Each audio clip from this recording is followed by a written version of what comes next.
नमस्कार साथियों, मैं आज आपके बीच उपस्थित हूँ गौर साहब के जीवन के कुछ और पहलुओं पर बात करने के लिए।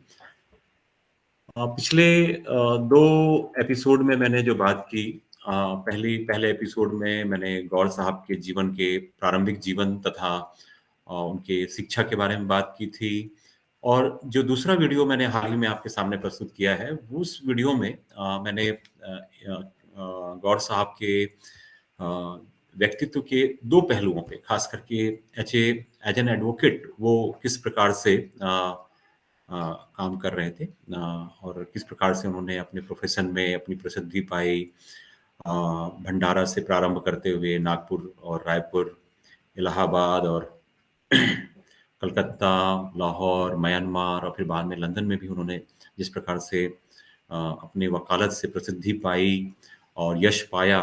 और साथ ही साथ जब वो वकालत कर रहे थे तो मैंने आपको बताया था साथियों पिछले एपिसोड में कि वो आला दर्जे के लेखक भी थे और न केवल उनकी लेखनी जो है विधि के क्षेत्र में थी, जबकि जैसा कि मैंने आपको बताया था ट्रांसफर ऑफ प्रॉपर्टी एक्ट पर उन्होंने बहुत बेहतरीन किताब लिखी, जो उस समय की बेस्ट सेलर बुक में थी। और मैंने आपसे ये भी बात की थी अ, जो द हिंदू कोड जो मैंने कहा था कि जो हिंदू कोड बिल बाद में बाबा साहब अम्बेडकर ने अम्बेडकर लेकर आए थे और बाबा साहब अम्बेडकर जो बिल लेकर आए उसके पीछे कहीं ना कहीं द हिंदू कोड जो उन्होंने 1919 के आसपास लिखी थी वो उसकी पृष्ठभूमि थी। तो अ, लेखक के रूप में हम यदि देखते हैं तो मैंने उनको आपको बताया था कि उन्होंने विधि के क्षेत्र में किताबें लिखी और मैं उनके व्यक्तित्व का दूसरा जो पहलू था एक उपन्यासकार का था। और जब हम एक उपन्यासकार के तौर पे गौर साहब को देखते हैं तो जब आप उनके नॉवेल्स को पढ़ेंगे हिज ओनली लव और दूसरा जो नॉवेल है लेटर्स फ्रॉम हेवन, जब आप पढ़ते हैं तो आपको गौर साहब अलग दुनिया में ले जाते हैं। एक अलग आप उनके व्यक्तित्व को से परिचित होते हैं और इस चीज को मैं आपसे कहना चाहूँगा कि जब हिज ओनली लव आप पढ़ते हैं तो आप दिखता है कि गौर साहब कितने सेंसिटिव इंसान हैं और महिला शक्ति जो कह सकते हैं कि जो आधी आबादी है हमारी उसको लेके जो उनका कंसर्न है उस नॉवेल में दिखाई देता है। दूसरा मैंने आपको बताया था कि जो नॉवेल था लेटर्स फ्रॉम हेवन, यदि आप उसको पढ़ते हैं तो हम वहाँ पे गौर साहब बहुत क्रिटिकल होते हैं अपने संस्कृति को लेके, अपने अपने जो परंपराओं को लेके उन पर वो बहुत कठोर तरीके से प्रहार करते हैं अपने इस नॉवेल के माध्यम से और बताते हैं कि क्या कॉन्ट्रडिक्शंस हैं, क्या विरोधाभास है हमारी संस्कृति में। तो इस तरीके से पिछले जो मैंने आपके सामने अपना एपिसोड रखा था, उसमें मैंने ये बातें की थी। उनका एक और पहलू था कि गौर साहब एक कवि भी थे और एक आला दर्जे के कवि और किसी भी रूप में वो अंग्रेजी के बड़े जो कवि हैं या बड़े साहित्यकार हैं, उनसे कम नहीं थे। इसका प्रमाण हमको देखने को मिलता है stepping westward and other poems को। यदि आप उसकी पंक्तियों को आप पढ़ेंगे और यदि आप अंग्रेजी के जानकार हैं, तो मैं दावे से कह सकता हूँ कि ये जो 2 कविताएँ हैं, गौर साहब को एक अलग ऊँचाई प्रदान करती हैं। और उस समय जो प्रसिद्ध साहित्यकार थे अंग्रेजी के लॉर्ड टेनिसन और ग्लैडस्टोन, ये दोनों उनकी लेखनी के उनके उनकी कविताओं की प्रशंसा करते हैं। ये अपने आप में उल्लेखनीय है। ये वो पहलू थे जो मैंने 2 एपिसोड में मैंने आपसे बात की, जिसमें मैंने पहले एपिसोड में आपसे कहा कि प्रारंभिक जीवन और खास करके उनके संघर्षों के बारे में बात की थी। मैंने बताया था कैसे एक गरीब घर का, एक साधारण परिवार का लड़का जो पढ़ने में बहुत तेज़ था, जिसको तिलगा भी कहा गया और तिलगा यानी कि टैलेंटेड, और वो लड़का अपने सागर जैसे पिछड़े और दुर्गम क्षेत्र से निकला हुआ बच्चा, कैसे दुनिया में अपना एक मकाम बना पाया। नागपुर जाकर उसने पढ़ाई की, नागपुर से आगे प्रोफेसर जेम्स ब्रेमनर से मिलने के बाद उनमें जो जो चीज़ें जो बदलाव आया और एक उनका एक विज़न बना और वो विज़न ये था कि मैं जो साधारण लोग हैं, उनसे हट के कुछ मैं कर सकता हूँ, अपने समाज के लिए, अपने देश के लिए।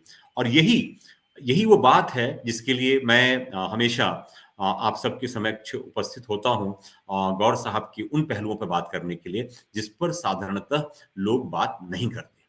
आज मैं अपनी बात इस तीसरे एपिसोड के माध्यम से करना जा रहा हूँ उनके उन पहलुओं पे, जो उनके जो राजनीतिक कंट्रीब्यूशन हैं, जो एज ए पॉलिटिकल लीडर के रूप में उनके जो कंट्रीब्यूशन रहे, as a member of central legislative उन्होंने क्या किया, और दूसरा एज ए सोशल रिफॉर्मर, इस सोशल रिफॉर्मर के रूप में वो हमको किस प्रकार से दिखाई देते हैं, किस प्रकार से वो समाज के लिए अपनी अपनी योग्यता से, अपने प्रतिभा से और अपने कंसर्न से वो अलग दिखाई देते हैं। तो साथियों, चूँकि आज के डिजिटल युग में प्रेज़ेंटेशन का बड़ा महत्व है, तो मैं उस स्लाइड को इसलिए करूँगा ताकि आप उनकी उन चीज़ों को देख और ये आप देख पा रहे हैं शायद। मुझे लगता है कि ये जो स्लाइड है, जिसमें आप देख रहे हैं doctor Gour as an politician, शायद आप विजुअलाइज़ कर पा रहे हैं। और जहाँ तक गौर साहब का राजनीति से जुड़ाव है या राजनीति से जो संबंध है, उस पर यदि मैं बात करूँ, तो उनमें उसमें जो सबसे महत्वपूर्ण चीज़ दिखाई देती है, वो ये है कि गौर साहब जो हैं, पहले पहल जब वो एक वकील के रूप में काम कर रहे थे और अपनी लेखनी के माध्यम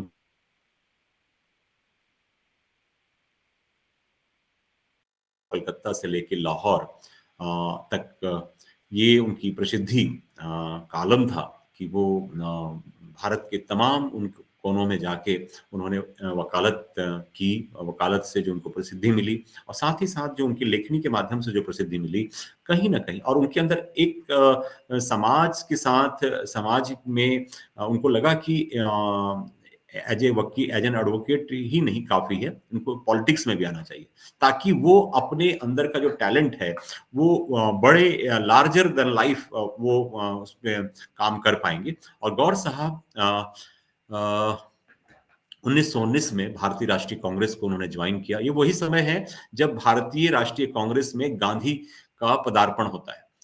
1917 में जब चंपारण आंदोलन होता है और 1915 में गांधी 9 जनवरी 1915 को जब भारत लौटते हैं, तो कांग्रेस से वो हालाँकि अगले 2 साल तक वो डायरेक्टली मतलब डायरेक्टली उसमें इन्वॉल्व नहीं होते हैं। जैसा कि गोपाल कृष्ण गोखले जो उनके राजनीतिक गुरु थे, उन्होंने उनसे कहा था कि पहले आप भारत को पहचानिए और उसके बाद फिर आप पॉलिटिक्स में आइए। और 1917 में जब उन्होंने चंपारण सत्याग्रह किया और उसके बाद 1918 में खेड़ा सत्याग्रह हुआ और 1918 में ही अहमदाबाद मिल आंदोलन। तो ये वो आंदोलन थे जिसने गांधी से महात्मा बनाने की तरफ अग्रसर किया। और ये वही दौर था जब कांग्रेस कह सकते हैं एक को नवजीवन प्राप्त हुआ था। आप देखिए 1907 में जब कांग्रेस में फूट पड़ गई थी, तो कांग्रेस एक प्रकार से मृतप्राय से थी। 1907 से लेके 1915-16 तक यदि आप देखेंगे, तो कांग्रेस में की जो गतिविधियां हैं, वो उसमें कुछ हलचल नहीं था, लगता है ठहरा हुआ पानी सा था। लेकिन गांधी के आने के बाद एकदम से हलचल आ गई और चीजों में मतलब आप देखते हैं पूरी भारतीय राजनीति में बदलाव आने लगा।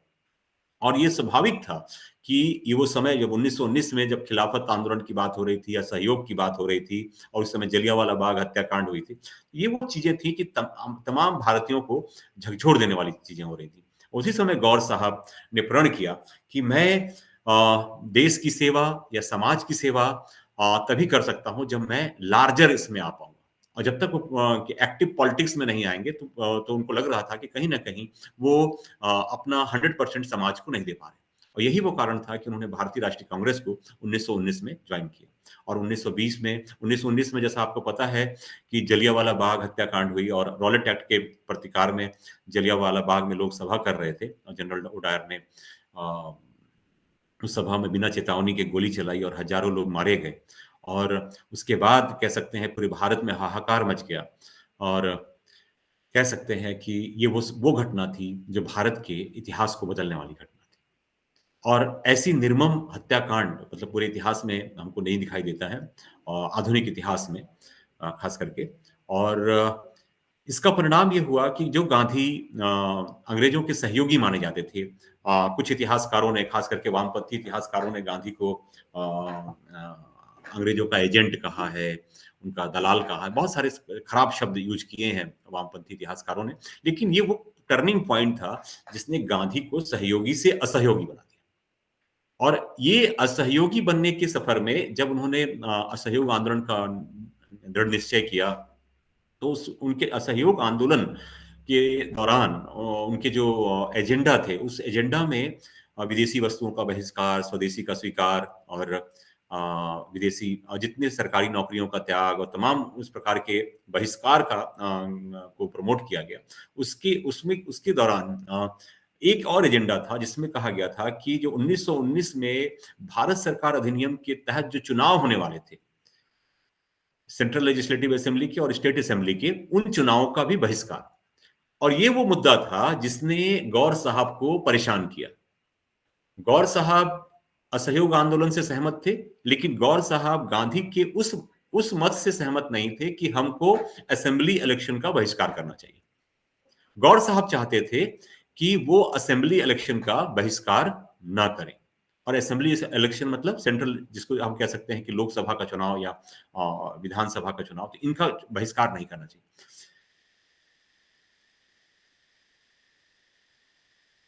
में रह के असेंबली के चुनाव लड़के संसद में पहुंच के केंद्रीय विधानसभा में पहुंचकर हमको अपनी बात रखनी चाहिए और वहां पे हमको सरकार का विरोध करना चाहिए। तो यहां पे यदि हम देखते हैं तो थोड़ा गांधी के साथ आइडियोलॉजिकल डिफरेंस दिखाई देता है। और मैं ये मानता हूं कि गौर साहब अपने पर्सपेक्टिव से सही थे। और गौर साहब का यदि हम देखें, यदि आप पूरा उनका इतिहास पढ़ेंगे तो आपको ये समझ में आएगा कि वो 1921 से लेके 1935 तक सेंट्रल लेजिस्लेटिव असेंबली के मेंबर के रूप में उन्होंने सर्व किया और एक प्रकार से उसकी सेवा की। इस तरीके से हम देखते हैं कि गौर साहब जो है वहाँ पे इंडिपेंडेंट कैंडिडेट के रूप में वो लड़े। और उसके बाद पहले तो वो इंडियन नेशनल पार्टी के नाम से, फिर जो कि पहले डेमोक्रेटिक पार्टी के नाम से जानी जाती थी, उससे वो चुनाव लड़े।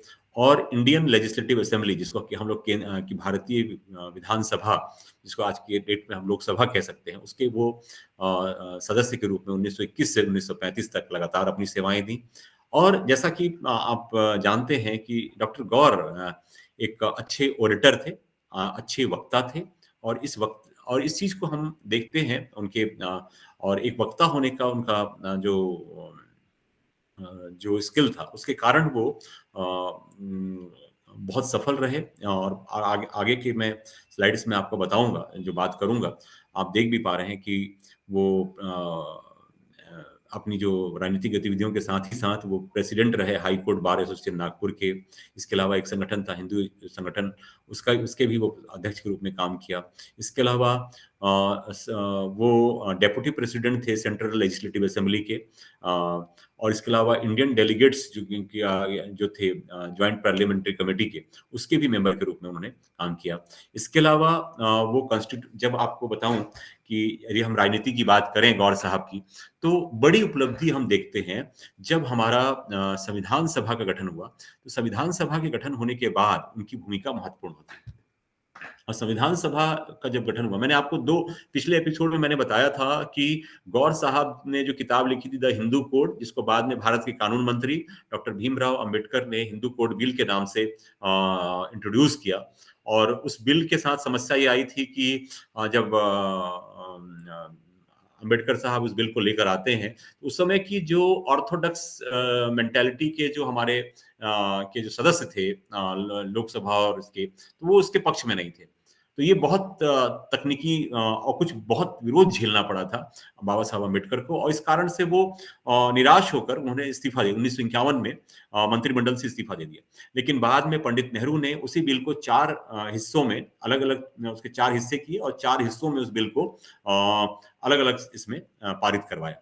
तो हिंदू कोड बिल अपने आप में बहुत क्रांतिकारी थी। और मैं कह सकता हूं कि ये गौर साहब ही थे जो इस हिंदू कोड बिल के पीछे, जो उनकी जो कह सकते हैं कि मूल जो आत्मा थी या मूल विचार था, वो कहीं ना कहीं उसमें गौर साहब का बड़ा योगदान था। दूसरा जो उनकी बड़ी भूमिका थी कॉन्स्टिट्यूएंट असेंबली के मेंबर के रूप में, वो गौर साहब ने कह सकते हैं एक लगातार अपनी कॉन्स्टिट्यूएंट असेंबली के मेंबर के रूप में उन्होंने जब भारत के देसी राज्यों का एकीकरण होना था, तो उस समय वल्लभ भाई पटेल और जब उस बहस के दौरान जो डिबेट होते थे लोकसभा में और पार्लियामेंट में, कह सकते हैं सॉरी पार्लियामेंट में ही कहा जाएगा, क्योंकि कॉन्स्टिट्यूएंट असेंबली उस समय जो डिबेट करती थी, उस डिबेट में वो एक्टिवली पार्टिसिपेट किया और देसी राज्यों के एकीकरण के वो बहुत धुर पक्षधर थे। तो ये वो चीज़ें हैं जो बहुत सारे लोग नहीं जानते हैं और इन सब चीज़ों को प्रकाश में लाया जाना चाहिए और ये महत्वपूर्ण है और इसको हम लोगों को बात करनी चाहिए। तो साथियों, जैसा कि मैंने आपको बताया, और जब हम गौर साहब को एज़ ए पॉलिटिशियन बात करते हैं, तो उसी के साथ ही साथ 2 चीज़ें हमको दिखाई देती हैं कि गौर साहब की वो भूमिका है, एक राजनीतिज्ञ के रूप में, और उन्होंने जितने बिल प्राइवेट बिल लेकर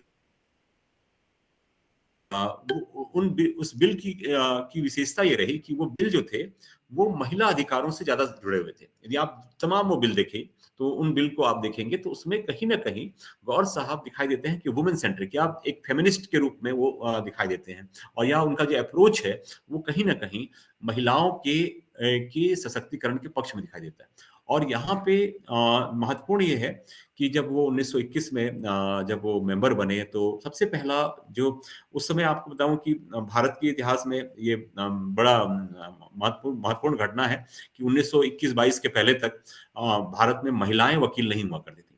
महिला जो है वो एडवोकेट नहीं बन सकती थी, या महिलाएँ प्रैक्टिस नहीं करती थी। तो आप सोच सकते हैं, और उस ऐसे समाज में और ऐसे रूढ़िवादी परंपरा वाले समाज के केस में गौर साहब का जो ये स्टैंड था कि महिलाओं को भी वकालत का अधिकार मिलना चाहिए, और इसको लेकर वो बिल लेकर आए और ये बिल पास भी हुआ। और यहाँ पे ये गौर साहब ही थे, उनकी ही कह सकते हैं इच्छा शक्ति थी कि वो उस चीज़ को लेकर बहुत फर्म रहे, और अपने इस पे अडिग रहने के कारण बाद में ब्रिटिश सरकार को ये पारित करना पड़ा। और मैं कह सकता हूँ कि जब हम बात करते हैं, गौर साहब का बड़ा योगदान है बुंदेलखंड में, सागर में, तब यहाँ पे मुझे लगता है कि ये वो बातें हैं जो भारत के तमाम उन महिलाओं को मालूम होना चाहिए। मुझे लगता है कि शायद भारत में किसी वकील से पूछिए, महिला वकील से पूछिए, तो वो ये तथ्य से परिचित नहीं हो।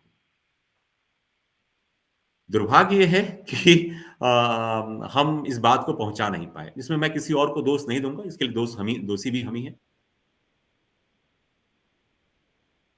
गौर साहब को पॉलिटिकली उसका फ़ायदा ज़रूर लेना चाहते हैं, राजनीतिक रूप से हम उसका लाभ लेना चाहते हैं, अपने छोटे-छोटे स्वार्थों के लिए, लेकिन कभी भी हमने बड़ा नहीं सोचा। क्योंकि व्यक्ति का एक जो कंट्रीब्यूशन है, वो हो सकता है कि बुंदेलखंड सागर के लिए, लेकिन उनका जो बड़ा काम है, वो केवल बुंदेलखंड या सागर के लिए नहीं था।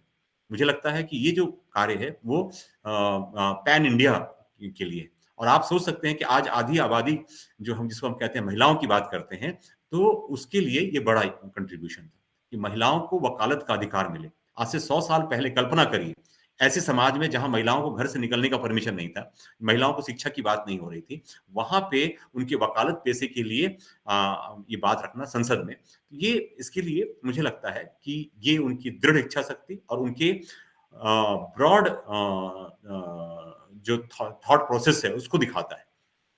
और इसके आगे यदि हम बात करें, तो इसके अलावा भी गौर साहब अपने जो कार्य थे, वो बतलाते हैं कि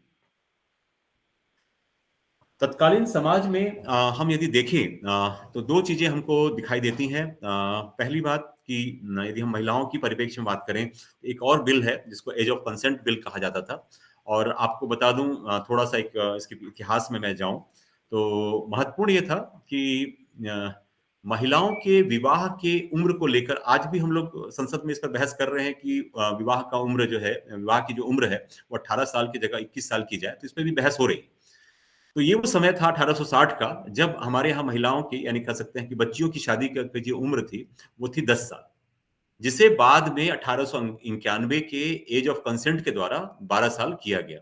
और अ जब गौर साहब असेंबली पर आए और उनको ये लगा, तो उस समय राजस्थान के एक वकील थे, डॉक्टर श्री हरविलास शारदा। तो हरविलास शारदा ने एक प्राइवेट बिल इंट्रोड्यूस किया जो बाद में शारदा एक्ट का नाम, आप सभी पूरे भारत में हम लोग शारदा एक्ट जानते हैं, लेकिन इस बिल के बनने की कहानी और इस बिल के पास होने की कहानी हम लोग पर बात नहीं करते। तो साथियों, जो मैंने प्रयास किया है उन चीज़ों को लाने,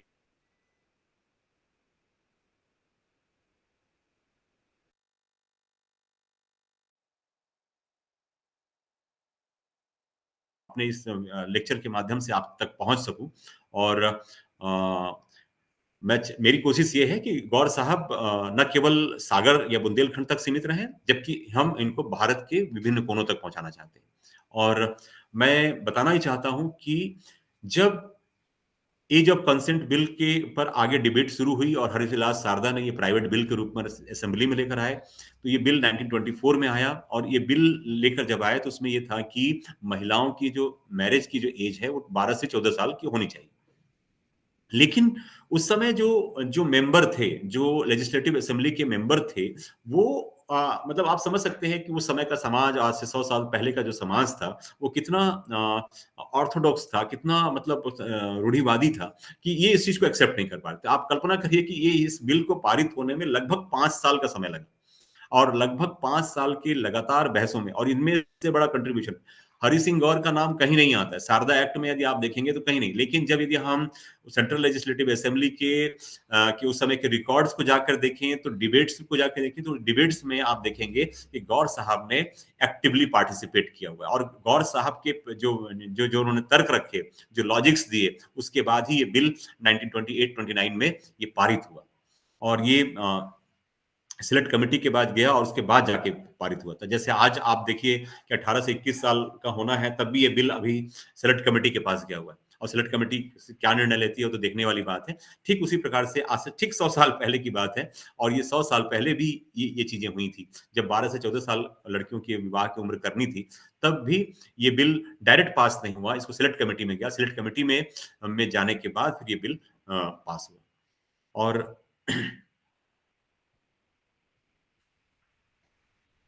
इसके बाद जो ये स्लाइड है जिसमें मैंने बात की है और आप देख पा रहे हैं, जिसमें मैंने बात की कि गौर साहब जो है को एजुकेशन के भी फेवर में थे, क्योंकि उस समय का जो समाज था, ये इतना इतना कह सकते हैं, उसके बृहत विचारधारा नहीं थी या ब्रॉड थिंकिंग नहीं थी कि वो सोचते थे कि लड़कियों के लिए अलग होना चाहिए, लड़कों का अलग होना चाहिए। तो उस ऐसे समय में गौर साहब को एजुकेशन की बात करते हैं, और उनके वुमेन के अपलिफ्टमेंट की बात होती है। इसके अलावा एक बिल आया जो सिविल मैरिज बिल के नाम से जानते हैं। और ये जो बिल है दो हिस्सों में है, एक है इंटरकास्ट मैरिज बिल और एक है सिविल मैरिज बिल। इन दोनों बिलों को यदि आप पढ़ेंगे, यदि आप समझेंगे, तो उसमें दो चीजें हैं और जो बहुत महत्वपूर्ण है। आज हम 21st सेंचुरी में, 21वीं शताब्दी में है, और 21वीं शताब्दी में भी अंतर जातीय विवाह संभव नहीं है। अंतरजातीय यदि विवाह हम करते हैं तो उसके कॉन्सिक्वेंसेस आप सबको पता है। या तो हमको उस समुदाय से बाहर कर दिया जाता है, या हमको समाज में एक अलग दृष्टि से देखा जाता है। मतलब उसको अभी भी हम अच्छी नजरों से नहीं देखते। लगता है कि यदि किसी एक लड़का और एक लड़की जब इंटरकास्ट मैरिज कर लेते हैं, तो समाज ऐसे लगता है जैसे उन्होंने कोई क्राइम कर दिया। ये दिखाता है हमारी संकुचित मानसिकता को। लेकिन गौर साहब की विजन को आप सोचिए, मैं तो कभी-कभी हतप्रभ हो जाता हूँ कि उस व्यक्ति में क्या ऐसा था कि 100 साल पहले इतनी क्रांतिकारी चीजें सोच रहा था। और आज हम बुंदेलखंड में हैं, और मैं निश्चित कहता हूँ, बुंदेलखंड के मैं गाँव में गया हूँ और वहाँ पे मैंने देखा है, आज भी पर्दा प्रथा है। आज भी हम प्रेम विवाह की तो बात ही भूल जाइए। रूरल एरिया में, ग्रामीण क्षेत्रों में तो प्रेम विवाह की तो बात ही छोड़ दीजिए, और इंटरकास्ट मैरिज तो असंभव। यदि कर लिया तो उसको जाति के बाहर होना होगा, समाज के बाहर होगा, हो सकता है गाँव के बाहर कर दिया जाए। ये स्थिति है। और ऐसे क्षेत्र से जन्मा एक व्यक्ति इंटरकास्ट मैरिज की बात कर रहा है और उस बिल को लेकर आ रहा है, उसको वैलिडेट करने की बात कर रहा है। दूसरी बात, हमारे समाज में यदि कोई प्रेम विवाह कर लेता है, इंटरकास्ट मैरिज कर लेता है, तो उसके जो प्रॉपर्टी राइट्स हैं, उसको सीज कर लिया जाता है। अब ये चाहे अनचाहे रूप से हम कहते हैं कि नहीं भाई, अब आपके प्रॉपर्टीज पे कोई उसका राइट नहीं बनता। यहाँ पे डॉक्टर गौर उस प्रॉपर्टी राइट को भी प्रोटेक्ट करने की बात कर रहे हैं, और इस बिल में वो लेकर आते हैं कि नहीं, जब ये मैरिज होगा, एक तो पहली बात, ये मैरिज वैलिडेट होगा, यानी कि लीगल होगा, नंबर एक। नंबर दो, जो प्रॉपर्टी राइट्स हैं उसको भी वैलिडेट करने की बात होती है। तो गौर साहब, मतलब मैं कभी कभी लगता है कि साथियों, क्रांति केवल पिस्तौल निकाल के गोली चलाने और किसी व्यक्ति की को मार देने में नहीं है। क्रांति जो है विचारों से होती है। और आप सब जानते हैं कि जो जो जो हथियारों से जो क्रांति होती है, उसका प्रभाव क्षणिक होता है। लेकिन गौर साहब ऐसे व्यक्ति थे, जिनकी जो क्रांति थी, वो आज तक उसकी गूँज हम देख रहे हैं और उसका प्रभाव हम देखते हैं। तो और दुनिया में जितनी भी क्रांतियाँ हुई हैं, वो विचारों से हुई। तो उनमें से एक गौर साहब भी। हालाँकि हम जब गांधी, अम्बेडकर, ज्योतिबा की बात करते हैं, तो इनको पैन इंडिया में लोग जान रहे हैं।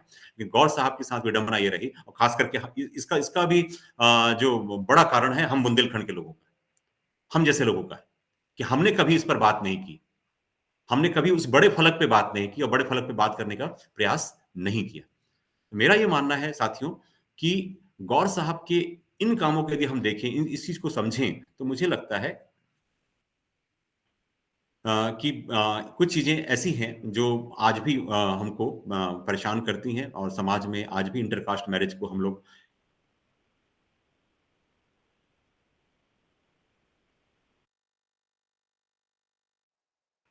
यार नेटवर्क ठीक है, नेटवर्क चला गया था 1 सेकंड के लिए। इसके अलावा साथियों यदि मैं आगे बात करूँ तो उन्होंने जो देवदासी एक्ट की बात की है, खास करके प्रोहिबिशन ऑफ देवदासी एक्ट के बारे में बात करते हैं। तो देवदासी एक ऐसी प्रथा रही समाज में जिसको कि हम कह सकते हैं जिसके की जो जड़ें हैं इतिहास में यदि आप जाके देखेंगे, तो मुझे लगता है कि हम पहली दूसरी शताब्दी के आसपास हम इसका देखते हैं और खास करके इसका जो प्रभाव है, देवदासी प्रथा जो प्रचलित थी, वो दक्षिण भारत में हमें ज़्यादा दिखाई देती है। और आप कल्पना करिए कि डॉक्टर गौर तो उत्तर भारत से थे, मध्य भारत से थे, जहाँ पे देवदासी कस्टम जैसा मंदिरों में हम नहीं देख पाते हैं। ऐसे कोई ट्रेसेस हमको नहीं मिलते हैं। लेकिन गौर साहब का ये विज़न दिखाता है कि वो उन देवदासी महिलाओं के लिए जो कहीं न कहीं गौर साहब इस चीज़ को समझ पा रहे थे या उसको स्मेल कर पा रहे थे कि ये समस्या है और ये गहरी समस्या है, बड़ी समस्या है। उस समस्या को लेकर गौर साहब हम सबके समक्ष मतलब कह सकते हैं कि एक एक ऐसा बिल लेकर आते हैं केंद्रीय विधानसभा में, जिसको बाद में आईपीसी की धारा 372 और 373 के तहत पनिशेबल एक्ट बनाया गया। ये वो परंपरा थी जहाँ पे हम गरीब और ऐसे परिवार की लड़कियों को हम टारगेटली हम महिलाओं को कहते थे कि ये देवता के लिए समर्पित होंगी।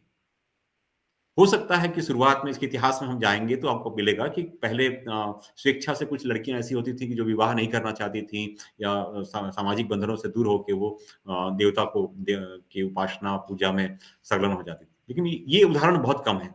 लेकिन बाद में इसको कस्टम के रूप में बनाए रखना, ये समाज का षड्यंत्र था। हमारे उस तथाकथित उस समाज के कुछ ऐसे लोगों का कुत्सित प्रयास था, जिसमें महिलाओं को जानबूझकर इसमें लाया गया। और इसके पीछे इसका जो दूसरा पहलू है, वो खराब था। यदि आप देखेंगे तो मध्यकालीन भारत में बहुत सारे विदेशी यात्री आए और उन्होंने इस बात को कहा है और बहुत मुखरता से लिखा है अपने इसमें कि इस प्रकार की प्रथा थी और उसके पीछे जो आपको दिखाई देता है, एक खराब पक्ष है, वो था प्रोस्टिट्यूशन का, महिलाओं के का एक्सप्लॉयटेशन का। और ये चीज़ बहुत परेशान करता है और गौर साहब इस चीज़ को लेके बहुत संवेदनशील होते हैं और अपने उस कह सकते हैं इस बिल के माध्यम से वो जब वो पास कराते हैं तो उनको कहीं न कहीं उनको ये सुकून होता है कि चलो अब एक नियम पारित हुआ है तो कम से कम इस पे रोक लगेगी। आज भी हम कभी यदा-कदा कभी-कभी मंदिरों में देवदासियों की बात होती है, उस पर हम लोग बात करते हैं और इस तरीके से हम देख पाते हैं। तो साथियों ये जो बिल है देवदासी बिल, इसके अलावा एक और बिल है जिसको मैंने अभी अपने स्लाइड में नहीं दिखा रहा हूँ, लेकिन मैं आपको बता रहा हूँ बहुत इंटरेस्टिंग है। यदि आप जानेंगे तो बड़ा अच्छा लगेगा। कभी-कभी आप लोग रिपोर्ट्स में देखते हैं कि हमारे भारत के मंदिरों, मस्जिदों और चर्च के पास कितनी प्रॉपर्टी है, कितना उसपे चढ़ावा आता है। तो गौर साहब एक बिल लेकर आए, हालाँकि वो बिल ड्रॉप कर दिया गया और उस समय की जो तत्कालीन ब्रिटिश सरकार है, वो नहीं चाह रही थी कि ऐसे सेंसिटिव मुद्दे को लाया जाए ताकि कोई विवाद खड़ा हो। तो अन्यथा वो बिल ये थी कि चैरिटेबल जो रिलीजियस चैरिटेबल ट्रस्ट हैं, तो उसको एक प्रकार से उसकी प्रॉपर्टी को नेशनलाइज़ करने की बात थी। कि एक बिल लाया गया जिसमें कि ये कहा गया कि जितने भी धार्मिक स्थलों पे जो चढ़ावा आता है, उसका कुछ हिस्सा वो मंदिर अपनी मैनेजमेंट के लिए रखे, अपने प्रबंधन के लिए रखे, और बाकी 75% लगभग 75% हिस्सा वो सरकार उसको अपने पास रखे, ताकि सरकार उसको 3 क्षेत्रों में, शिक्षा, स्वास्थ्य और महिला उत्थान, ये तीन तीन हिस्सों में वो खर्च कर पाए। कितना नोबेल थॉट था, कितना कह सकते हैं इतना बढ़िया थॉट था। और आज देखिए जो रिपोर्ट्स बताते हैं कि हमारे जो मंदिर हैं, चाहे मस्जिद हैं या चर्च हैं, उनकी उनके पास कितनी प्रॉपर्टी है, उनको कितना मतलब चढ़ावा आता है। यदि हम उसको नेशनलाइज़ कर दें, तो मैं कह सकता हूँ कि हमारी जीडीपी आज कह सकते हैं हम लोग टॉप में पहुँच गए। आज हम डेवलपिंग किसी जगह हम डेवलप हो जाए, हमारी बहुत सारे मुद्दे तो ऐसे ही खत्म हो जाए। लेकिन विडंबना है कि उस समय की ब्रिटिश सरकार ने ये सोचा कि इससे विवाद ना हो जाए और एक दूसरी समस्या ना खड़ी हो जाए, तो उसको ड्रॉप किया। लेकिन आज तक गौर साहब के बाद दूसरा कोई ऐसा पार्लियामेंटेरियन मुझे नहीं दिखाई देता जिसने इस मुद्दे को संसद में उठाया हो। और ना आज की सरकारों में साहस है कि इस पर बात कर सके, चाहे पार्टी किसी की भी हो, क्योंकि इसको करने के लिए बहुत साहस चाहिए। क्योंकि धर्म का मुद्दा ही ऐसा है, इतना सेंसिटिव है कि लोग इस पर हाथ डालना नहीं चाहते। तो गौर साहब का ये जो सपना है, अभी भी वो सपना है, क्योंकि वो पूरा नहीं हो पाया। और गौर साहब चाहते थे कि जो चढ़ावा आता है उसका सही उपयोग शिक्षा, स्वास्थ्य और महिला उत्थान में किया जाए, और ये आज भी उनके लिए एक प्रकार का क्वेश्चन मार्क है।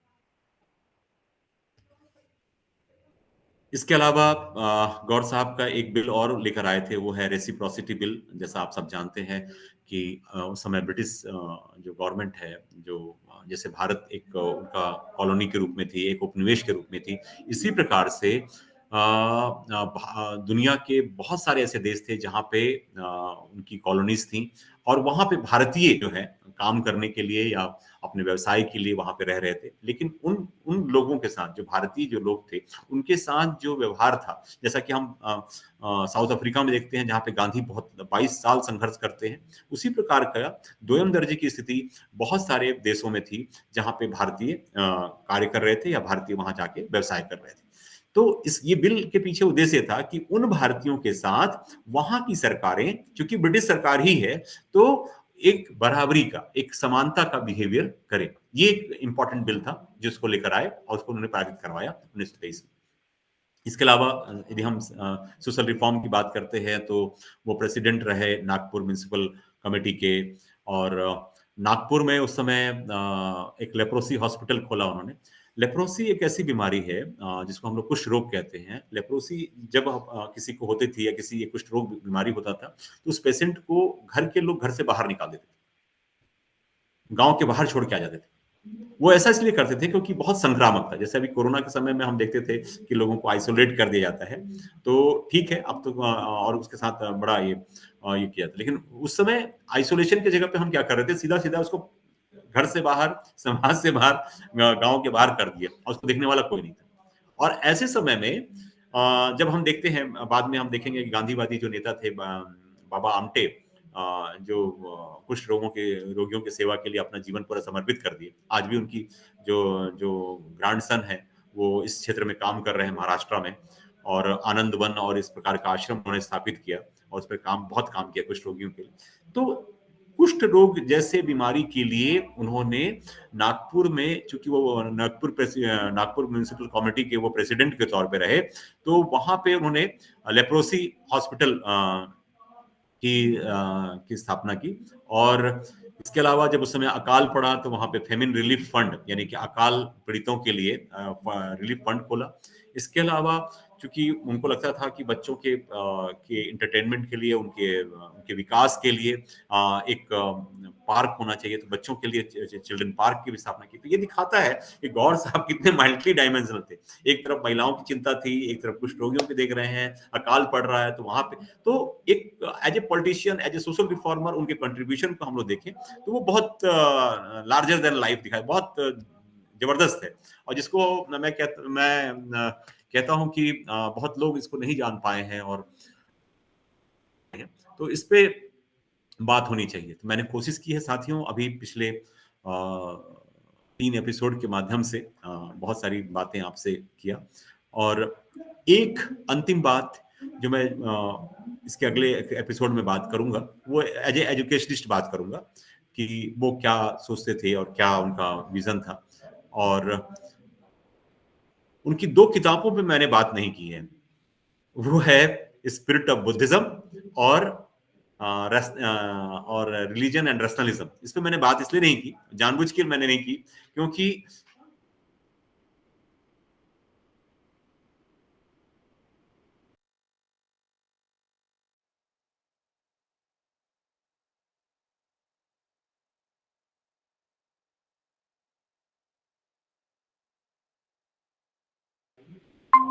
हाँ फिर आया, पता नहीं रिकॉर्डिंग रहेगा कि नहीं एक साथ।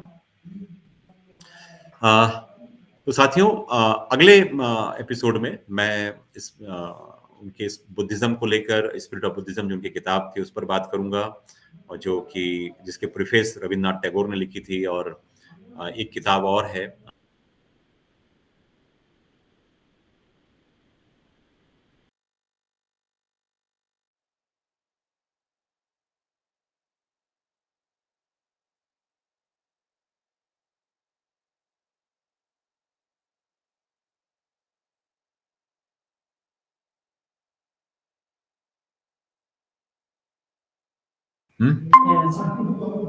आ रहा है, चला जा रहा होगा क्योंकि इसको ज्यादा लगता होगा। अच्छा, देखता हूँ आया। तो साथियों, तब तक के लिए धन्यवाद, क्योंकि नेटवर्क का कुछ इशू है इसलिए रिकॉर्डिंग में कुछ दिक्कत आ रही है। तो मैं जल्द ही आपसे मिलता हूँ चौथे एपिसोड में। तब तक के लिए धन्यवाद। मेरे चैनल को जरूर सब्सक्राइब करिए, लाइक करिए, शेयर करिए, क्योंकि मैं चाहता हूँ कि मेरे बहाने, ठीक है इसके लिए मैं माध्यम बना हूँ, लेकिन आप इसको जन जन तक पहुंचा सकते हैं मेरी बात को। और यदि कुछ आपको कुछ बातें लगती है कि इसमें सुधार होना चाहिए, तो मैं आपके सुझाव आमंत्रित करता हूँ, कमेंट बॉक्स में जरूर लिखें। Thank you so much.